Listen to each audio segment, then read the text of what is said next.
Cennete gidiyorlar. Bazı almalar, kahveler cennete gidiyorlar.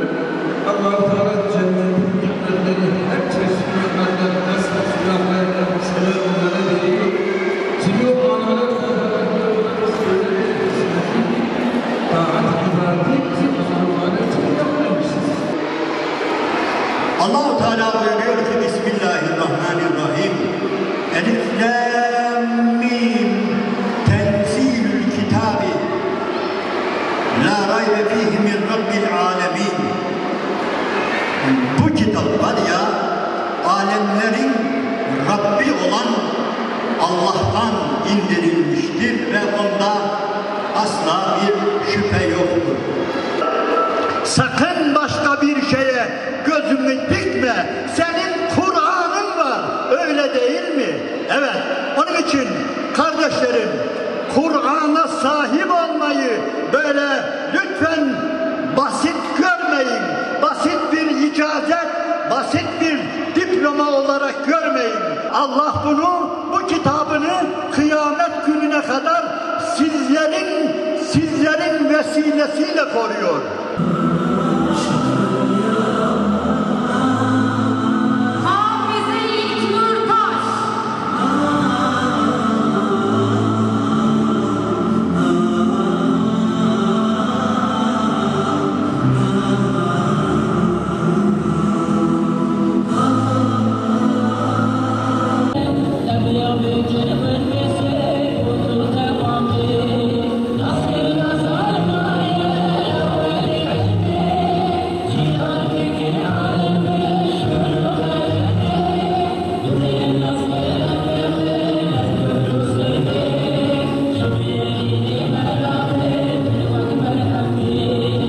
Bugün İttihadül Ülema olarak, Alimler ve Medreseler Birliği olarak Batman'da hafızlık merasimi düzenledik. Tabi İttihadül Ulema'nın hem ilmi hem de Kur'ani alandaki çalışmalarından halkımız haberdardır. Rabbimize hamdolsun seydalarımızın, hocalarımızın katkılı ve emekleriyle bu hizmete her gün yeni bir hizmeti ekleyerek devam ediyoruz. Bugün de Rabbimize hamdolsun 45 hafızımız, kızımız hafız olma şerefine nail oldular. Taçlarını giydiler, mezuniyet belgelerini ve hediyelerini takdim ettik, aldılar. Bundan sonraki hayatlarında başarılar diliyoruz. Bizler Alimler ve Medreseler Birliği olarak toplumumuzun maslahatına, ıslahına yönelik çalışmalarımıza en ufak bir aksaklık göstermeden devam edeceğiz. Medreselerimizle, hocalarımızla, bütün imkanlarımızla halkımızın değerleri konusunda onların hizmetindeyiz. Hafızlık çocuklar için hayatlarında güzel bir başlangıçtır. Bunu ilim ve irfanla taçlandırmak lazım. Bu çocuklarımızın eğitimi devam edecektir. Bizim hedefimiz Rabbimizin mesajını anlamaktır.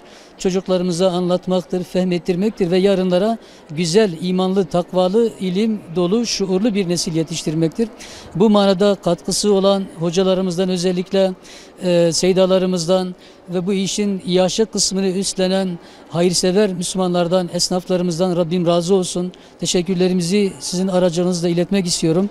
Onların da emeği çok büyüktür ve bu hizmetlerin tümü bu ekibin eseridir, hayırseverlerin eseridir. İnşallah bundan sonra da biz ara vermeden hizmetlerimizi en güzel seviyeye taşımak için büyük cehd ve gayret içerisinde olacağız. Rabbim bu tür programları çocuklarımızın, gençlerimizin ıslahına ve hidayetine vesile kılsın diyoruz. Malum ortam belli, bir cehennem, ifsadın ateşi evlere kadar girmiş. Çocuklarımız güvende değil, emniyette değil. Hiç kimse kendi çocuğu hakkında yarın için güzel bir şey düşünemiyor. Dolayısıyla bu kadar endişe ve kaygıların yoğun olduğu bir dönemde çocuklarımız için en güvenilir yer medreselerdir, hafızlık kurslarıdır. Eğer biz çocuklarımızı ilim ve Kur'an'la tanıştırırsak, böyle bir şuur onlara kazandırırsak çocuklarımızı kazanabiliriz. O yüzden velilerimiz zaman kaybetmeden, vakit kaybetmeden, çocukları henüz ifsadın kucağına düşmeden hidayet mektepleri olan, edep ve adab mektepleri olan medreselere çocuklarını yönlendirmelerini tavsiye ediyoruz. Bizim bundan başka çaremiz de yoktur. İttihadül Ulema bütün imkanlarıyla, bütün hocalarıyla, bütün ekipmanlarıyla milletimizin değerlerine hizmet etmek için seferber durumdadır. Kapılarımız bütün Müslümanlara açıktır. Biz onları davet ediyoruz. Buyursunlar, çocukları teslim etsinler. Biz de onları yarınlara, İslam'a ve Müslümanlara hayırlı bir evlat olsun diye yetiştirelim. Yaklaşık 3 sene önce kızım buraya biz kayıt yaptık. İttihadül Ulema'nın bünyesinde olan hafızlık programına yazdırdık. Ve akabinde elhamdülillah bugün de şükürler olsun taşlarını giyecekler, hafızlıklarını bitirdiler elhamdülillah. Ve bu süreçten sonra da inşallah Arapça ilmini okumak için de tekrar biz onu yazdıracağız. Ve hatta bütün abilerimize, kardeşlerimize, herkese de öneriyoruz. Hafızlık çok güzel bir duygudur. Bugün icazeyi almanın heyecanı içerisindeyiz. İlk çocuğumuzdur. İlk çocuğumuzda hafızlık okuması hasebiyle öteki çocuklarımıza da yol açıldı bir nebze. Onlar için örnek teşkil ediyor. En azından öteki çocuklarımız da bir nebze buna bakar ve onlar da inşallah hafızlık ve ilim yolunda mücadele ederler diye düşünüyorum. Çok heyecanlıyız. Herkese de bunu tavsiye ediyoruz. Rabbim hafızların sayılarını çoğalsın. İlmin yücelmesi ve yükselmesi adına çaba sarf edenlerden eylesin. 2 kızım var burada. Hayırlısıyla ikizler. Bu sene başladılar. 1. seneleri oluyor. Arkadaşları şu anda mezun oluyorlar, hayırlısıyla hafızlık icazetini alacaklar. Biz de o heyecanla geldik. İşte Allah nasip ederse bu günleri inşallah bize de gösterir.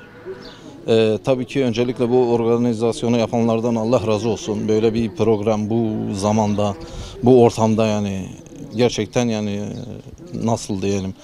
Allah razı olsun herkesten diyelim. Ben şu anda yani yarım günlük yoldan geliyorum.